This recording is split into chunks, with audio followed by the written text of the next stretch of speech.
예수님께서 십자가를 지시기 전에 마가의 다락방에서 성만찬 예식을 진행하셨습니다.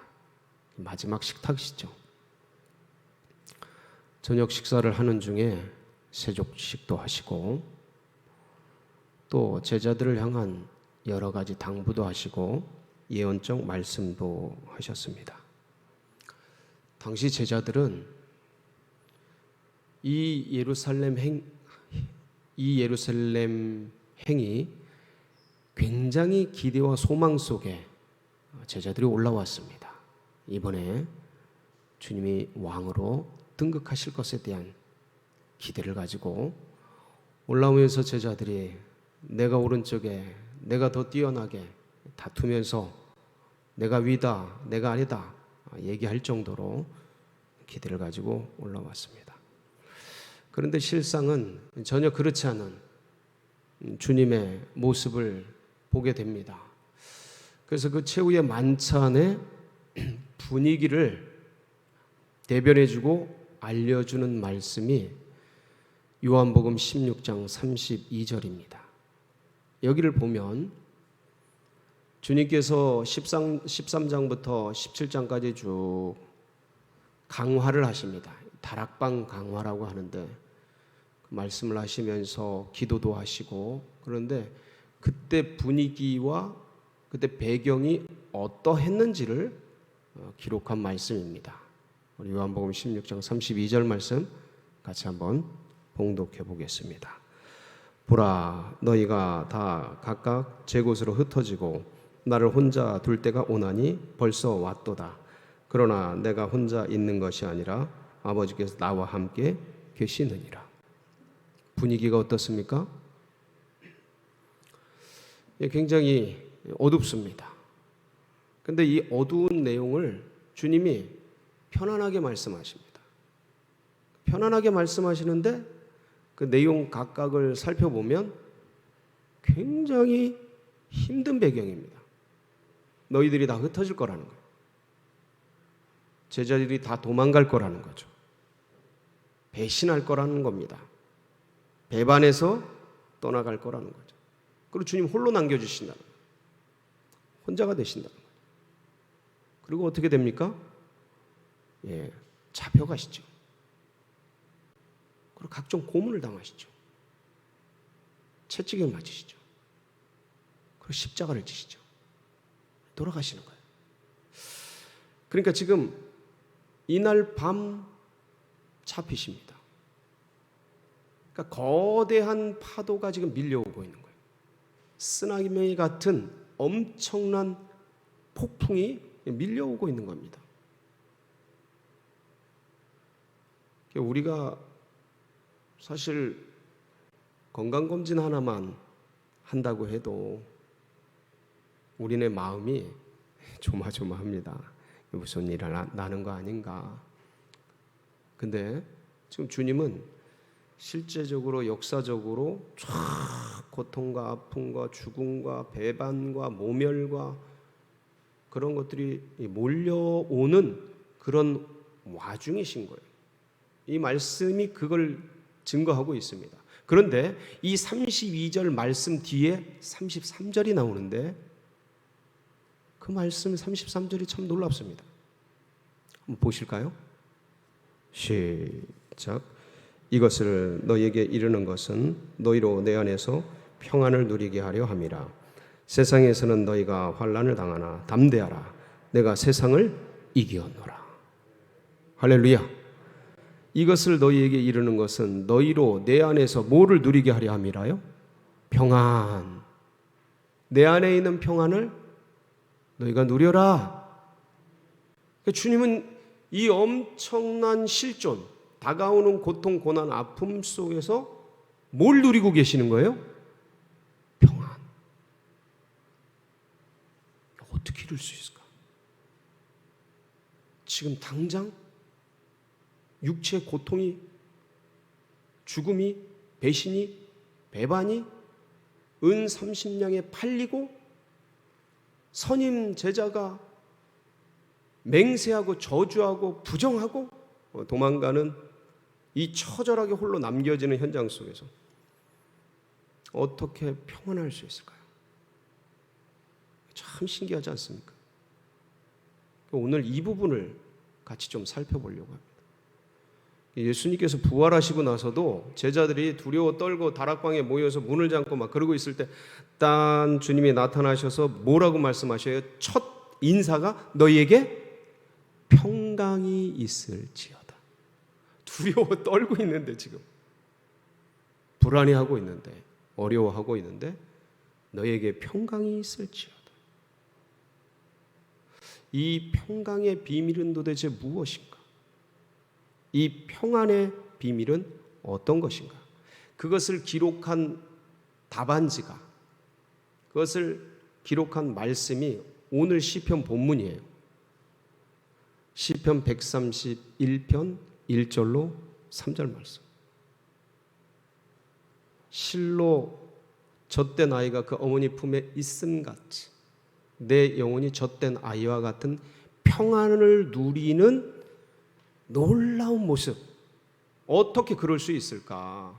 어려움 중에, 고난 중에, 코로나가 밀려오고 경제적 압박과 건강의 위협과 수많은 인생 파도와 실존적 위협과 존재 자체가 가지고 있는 어려움과 죽음의 공포와 이 모든 것이 지금 가만히 있어도 밀려오는 이 상황 속에서 어떻게 인간이 평안을 누릴 수 있을까? 그래서 오늘 시편 본문에는 세 가지를 멀리하고 한 가지를 집중할 때 이 평안을 누릴 수 있다고 말하고 있는 것입니다. 이 시편 131편을 이번 이제 우리가 추석 명절 이 시즌에 여러분이 곰곰이 길지도 않은 말씀이니까 묵상해 보시고 곱씹어 보시고 마음을 두시고 생각을 해 보시길 바랍니다. 참 귀한 말씀이에요. 그러면 이 1절로 3절의 말씀이 한 가지로 압축이 돼요. 한 가지로 압축이 되는데 그게 뭐냐면 영적 시각 교정. 시편 131편 1절로 3절이 뭐로 압축이 된다고요? 영적 시각 교정. 세 가지로부터 눈을 멀리하고 한 가지를 집중하라. 영적 시각을 거기에 고정하라. 멀리해야 될, 자제해야 될 세 가지는 뭐라고 기록이 되어 있습니까? 우리 본문 1절 말씀 같이 한번 봉독을 해볼까요? 시작. 여호와여, 내 마음이 교만하지 아니하고 내 눈이 오만하지 아니하며 내가 큰 일과 감당하지 못할 놀라운 일을 하려고 힘쓰지 아니하나이다. 내 마음이 교만하지 아니하고. 첫 번째, 마음의 교만을 멀리하라. 자제하라. 여러분, 교만이 어떤 건가요? 높은 마음을 갖는 것, 뭐 이런 것으로 정의할 수가 있죠. 근데 그거보다 좀 더 디테일하게 교만을 나눈다면, 교만이라는 것은 창조주의 시각보다 높거나 낮은 모든 것이 다 교만이에요. 주님이 바라보는 시선, 시각이 있으신데 그거보다 인간이 높이 보거나 낮게 보는 그 모든 것들이 교만이라는 것이죠. 그래서 어떤 사람을, 어떤 사물을 볼 때에 우리가 할렐루야, 예, 감사합니다. 응원해 주셔서 감사합니다. 좀 도와주실까요? 네. 그래서 어떤 사물이나 어떤 사람을 볼 때에 이 땅에 있는 피조물의 다소를 가지고 보고 판단할 때 이제 그것이 교만이에요. 저 사람이 재산이 많아. 그래서 우월하게 보고 재산이 없어요. 그렇게 좀 낮잡아 보고 이런 게 교만이에요. 왜냐하면 주님은 그렇게 사람을 보지 않으시거든요. 학교를 좋은 데 나왔어요. 뭐 이제 60일 남았는데 애들이 그거에 대한 부담감과 어려움으로 참 많이 노출되어 있지 않습니까? 그게 뭐냐면 시각 때문에 그래요. 그렇게 보는 거예요. 그 사람 자체를, 가방끈이 얼마나 긴지 짧은지 이거로 평가를 하는 거예요. 이거로 사람을 보는 거예요. 이 땅의 피조물을 가지고 그 다소 피조물에 얼마나 많이 가졌냐 얼마나 적게를 가졌냐를 가지고 사람을 보는 거예요. 이걸 교만이라고 해요. 주님의 시각이 아니거든요. 그렇게 보는 거예요. 사람을 보고 사물을 보는 것처럼 나 자신을 그렇게 보는 것, 그게 교만이에요. 능력이 없고 실력이 없는 나 자신을 보면서 쓸모없다고 나를 보는 것, 그게 뭐라고요? 교만이에요. 주님은 그렇게 안 보셔요. 주님은 우리를 이 땅에 있는 피조물의 어떠함을 가지고 지식이 얼마나 많은지 적은지, 얼마나 잘생겼는지 못생겼는지, 재물이 얼마나 많은지 적은지, 가문이 어떤지 그런 걸 가지고 우리를 보지 않으셔요. 근데 나 자신을 내가 그렇게 보고 있으면 그게 뭐라고요? 교만이에요. 여러분, 고슴도치도 자기 새끼 예쁜 거거든요. 얼마나 주님이 우리를 귀하게 지으셨는데, 얼마나 거룩하게 지으셨는데, 아름답게 지으셨는데, 그 마음이 교만하면 평안이 멀어집니다. 마음의 교만이 평안을 멀어지게 하는 거예요. 두 번째는 뭐라고요? 내 눈에 오만함을 자제해야 돼요. 멀리 해야 됩니다. 눈은 마음의 창이라고 했습니다. 마음의 교만이 눈에 오만함으로 드러나는 거예요. 행동화되는 거예요. 예. 그래서 사람이 그렇게 오만해지는 거예요. 내가 보는 것으로 다 판단해요. 내가 아는 것이 전부인 것처럼 생각해요. 내가 경험하고 내가 겪은 것이, 내가 감지한 것이, 내가 감각된 것이 이것이 전부인 것으로 생각하는 것. 이게 오만이에요. 여러분, 사람이 알면은 얼마나 알겠어요. 내가 보는 게요, 내가 본 것이 실제고 진짜 같은데 내가 본 걸 얼마나 아는 것 같아요, 사람이요. 모릅니다. 다 안 것 같아도 어느 날 내가 보고 겪은 그 얘기를 하는데 처음 듣는 얘기 같고 너무 낯설 때가 한두 번이 아니에요.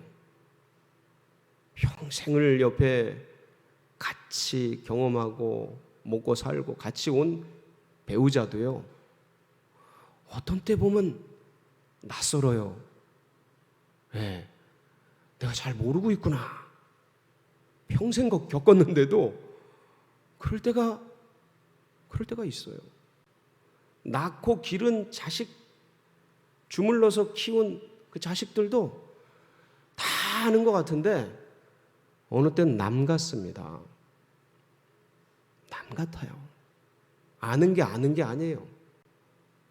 인간의 암, 인간의 경험, 인간의 인지 능력, 이게 얼마나 한계가 많은지 모릅니다. 평생 내 눈으로 내 뒤통수 한번 볼 수 없어요. 직접 못 봅니다. 다른 걸 의존해야 되죠. 이게 인간이에요. 근데 내가 본 것, 내가 경험한 것, 내가 아는 것, 이게 전부다, 이렇게 생각하고 이렇게 살아가는 거예요. 이게 오만이에요. 그 사람에겐 평안이 있을 수가 없어요. 주님, 저는 부족하고 모자랍니다. 자랑 별로 없습니다. 그래서 주님이 도와주셔야 합니다. 주님께 묻고 듣고 순종하고 사람들의 중지를 모으고, 그래서 한 걸음 한 걸음 걸어가야 하는 것이죠. 내가 잘났다고, 내가 전부 안다고 결코 평안이 함께할 수가 없습니다. 세 번째는 뭡니까? 내가 큰 일과 놀라운 일을 하려고 힘쓰는 것을 자제해야 된다. 물론 이제 20, 30대 젊을 때는 하나님 나라의 꿈과 비전을 안고 쫙 달려갈 길을 달려갑니다.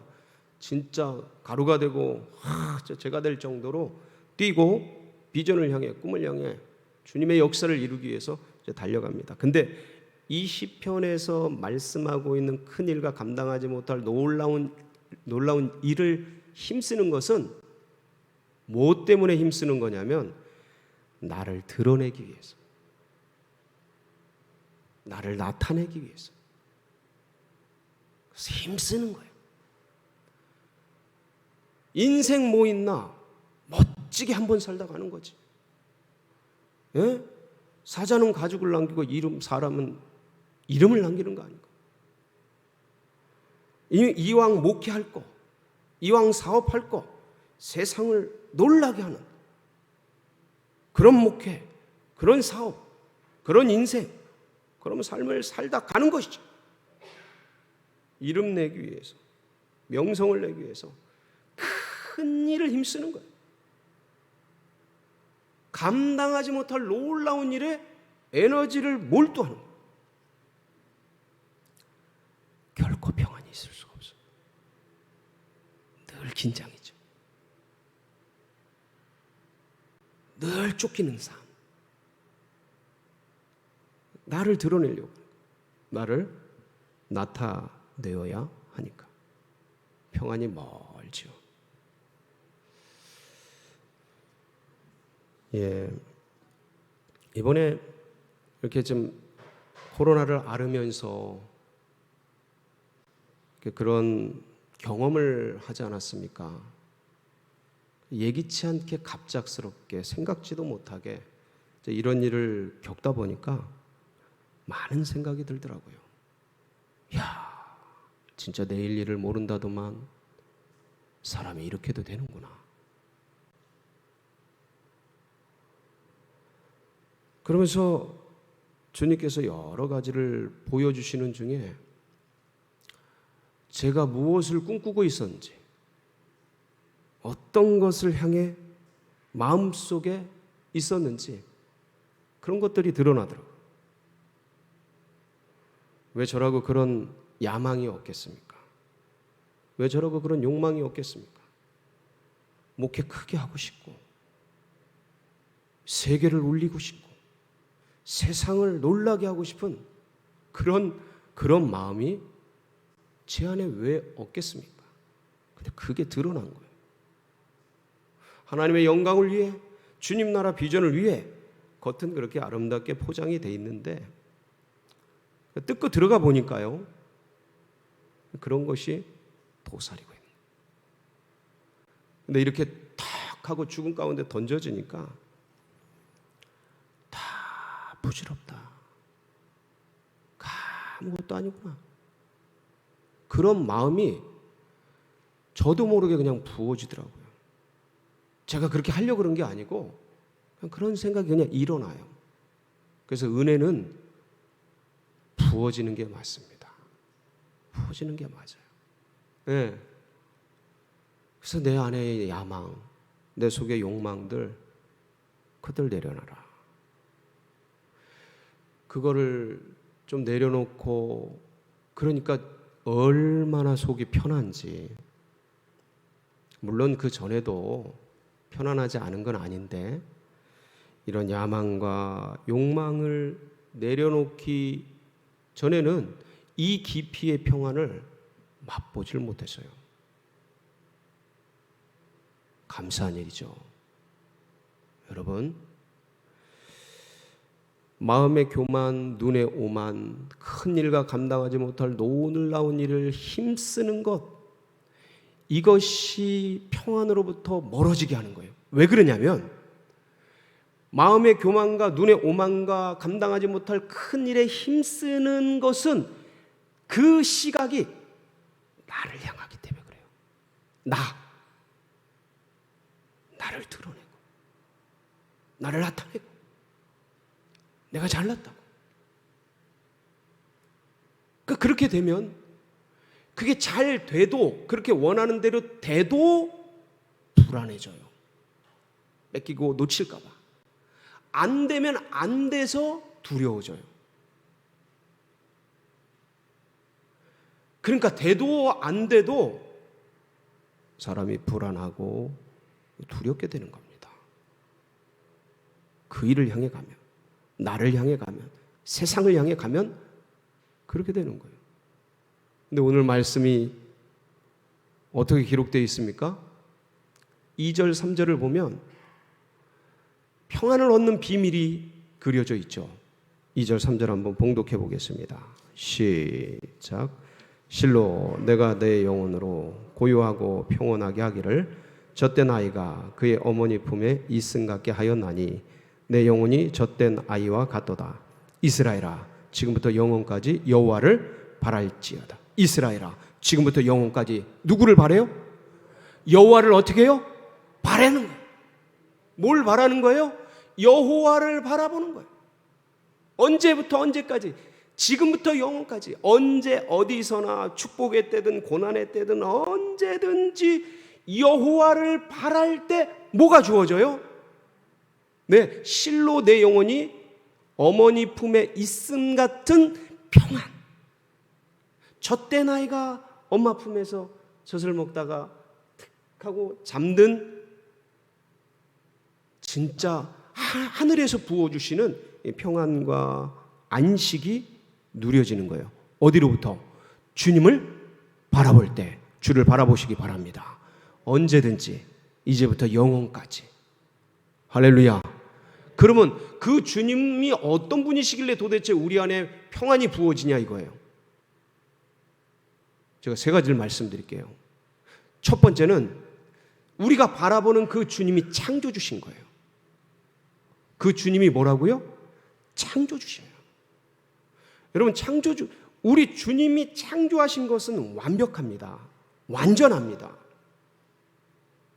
그분이 시간과 공간과 물질과 인간과 만물을 다 창조하셨어요. 완전하고 완벽하게 창조하셨어요. 그분이 만드신 것 중에 시간이 있어요. 시간을 누가 창조하셨다고요? 우리 하나님께서 창조하셨어요. 그분이 만드신 거는 완전하고 완벽해요. 그러니까 시간이 처음 있고 끝이 있어요. 태초에 시간의 처음에 이 소리예요. 베레시트라는 히브리어죠. 시간은 처음과 끝이 있는 창조물인데 이걸 만드신 분이 하나님이셔요. 그러니까 이 시간은 완벽하고 완전해요. 왜냐하면 우리를 위해 창조하셨기 때문에. 나를 위해 창조하셨기 때문에. 그러니까 이 시간을 이끌어가고 인도하고 다스리고 섭리하시는 분, 그분이 누구셔요? 전능하신 하나님이셔요. 그래서 이 시간의 미래는 완전하면서 안전한 거예요. 그 시간을 만드신 하나님이 우리 인간의 시간, 나의 인생도 만드셨습니다. 어떻게 해요? 완전하게, 완벽하게. 믿으십니까? 이게 믿어질 때 평안이 오는 거예요. 네, 할렐루야. 그러니까 여러분, 우리의 미래가 안전하다, 우리의 미래가 완벽하다라는 것은 TV나 드라마나 뭐 경기나 시합이나 스펙타클한 뭐 이런 걸 보면 막 간이 떨리잖아요. 드라마나 영화 같은 거 보면. 그런데 그 결과를 알고 보면 어떻습니까? 아무리 거친 경기라 해도, 아무리 뭐 주인공이 위협받는 그런 드라마나 영화라 하도 결과를 사는 걸 알고 승리한 걸 알고 보면 마음이 편안합니다. 예, 거기서 뭐 주인공이 엎어지고 뒤집어지고 뭐 깨지고 막 그래도 마음이 편안해요. 왜? 이기는 걸 아니까. 우리 미래가 그래요. 교회의 미래가 그래요. 시간의 창조자가 하나님이셔요. 그래서 우리 미래는 안전해요. 교회의 미래는 완벽해요. 물론 현실에서 어느 때는 넘어지고 쓰러지고 엎어지고 자빠지고 흙탕물 묻고 그런 때가 있어요. 그런 주님께서 나를 나 되게, 우리를 우리 되게 하기 위해서 허용하시는 거예요. 근데 그것을 다 기가 막힌 조각가가 그 흠과 틈도, 그걸 다 탁 해가지고 아름다운 예술품으로 만드는 것처럼 이 우리의 현실의 고난도 다 지나가게 하시고 이것이 합력해서 뭐가 되게 하셔요? 선이 되게 하시는 분, 그분이 우리의 창조주셔요. 할렐루야. 시간의 창조주, 우리의 미래는 안전하다. 그래서 그분 바라볼 때 안심이 되는 거예요. 두 번째, 그분이 우리의 구세주셔요. 여러분, 구세주가 뭡니까? 우리를 죄와 사망의 권세로부터 구해주신 분이에요. 그러니까 그분이 그 주님의 피값으로 우리를 사셨어요. 그 창조주이시니까 우리를 만드셔서 주인이시고, 그분이 피값으로 우리를 사셨으니 그분이 주인이셔요. 그러니까 구세주께서, 창조주께서 우리의 주인이시란 말이에요. 우리는 그분의 소유예요. 그분의 소유된 걸 누가 뺏어요? 왜? 그분의 소유물을 도대체 누가 뺏어요? 우리가 안전해요. 사망이나 칼이나 적신이나 기근이나 그 무엇이 주님의 이 소유를 건들 수가 있겠습니까? 구세주 되신 그분이 우리를 끝까지 인도해 가십니다. 그래서 그 주님을 바라볼 때 안심이 되는 거예요. 나의 주인이시지. 나를 구해 주셨지. 그럼 나를 구하기 위해서 목숨을 던져주셨지. 이게 우리의 안정감과 평안의 근거예요. 목숨을 주신 그분께서 그 아들과 함께 다른 모든 것을 주시지 않겠는가? 이게 우리의 백이에요. 할렐루야. 세 번째로, 우리가 바라보는 그 주님이 심판주십니다. 재림주셔요. 여러분, 인생을 살아가노라면 좋은 일만 겪는 건 아니지 않습니까? 힘들고 어렵고 어느 때는 억울하고 괴로운 일들 한두 가지가 아닙니다. 어디다 말 못할, 하소연 못할 그런 문제들이, 사건 사고들이 엄청나게 많습니다. 가슴앓이 하는, 고통 품고 덮고 그렇게 가야 될 일들이 한두 가지가 아니에요. 상처가 되고 쓴뿌리가 되고 아픔이 되고, 인생사를 살아가노라면 어느 인생이든 그런 게 부지기수입니다. 그런데 우리가 바라보는 그 주님이 재림주로 오시면서 심판주가 되시는 거예요. 그래서 우리의 이 억울함을, 우리의 이 아픔을, 우리의 이 상처를 참 알아주시고 풀어주시고 안아주시고 따뜻하게 덮어주시는 거예요. 할렐루야. 그분이 심판주셔요. 그러니까 창조주이시고 구세주이시고 심판주이신 이 주님이 우리의 아버지셔요. 아버지셔요. 그래서 안심이 되는 겁니다. 그래서 편안한 거예요. 현실이 복잡하고 괴롭지만 그 주님을 바라볼 때 거기로부터 어머니 품에 안김 같은 젖된 아이의 그 평안함이 부어지는 겁니다. 사랑하는 성도 여러분, 이 평안을 빼앗기지 마시기 바랍니다. 꼭 붙드세요. 분주한 세상, 밀림 같고 정글 같은 이 세상 속에 놓치지 마세요. 주님을 바라보세요. 집중하세요. 여러분, 이제 추석 명절 연휴가 이제 시작되었습니다. 주님이 허락하신 이 은혜, 축복의 기간을 마음껏 누리시고, 그러다가 여러 일들을 경험하고 또 어느 때는 아픔, 문제 이런 것들이 또 보여질 때 여러분 존전에 올라오세요. 여기서 주님 바라보세요. 그동안 코로나로 어쩔 수 없이 이렇게 출입이 어려웠습니다. 그렇죠? 근데 이제 많이 지금 시기가 흘러왔고, 그래서 저희 교회가 다른 모임은 하기가 어려워요. 여전히 교회 내에서 셀이든지 어떤 뭐 사적인 모임이든지 어렵습니다. 그리고 지하 개방이 어려워요. 지하에서 문제가 많이 생기니까.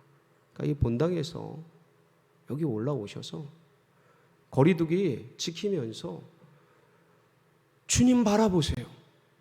개인 기도 안 막습니다. 네, 개인 예배 올라오셔서 하세요. 주님 바라보세요. 주님 부르주세요. 하늘로부터 주께서 평안을 주십니다. 세상이 감당 못할 그 평안, 여러분 마음껏 누리시는 우리 성도님들 되시길 축복합니다. 같이 기도하시겠습니다.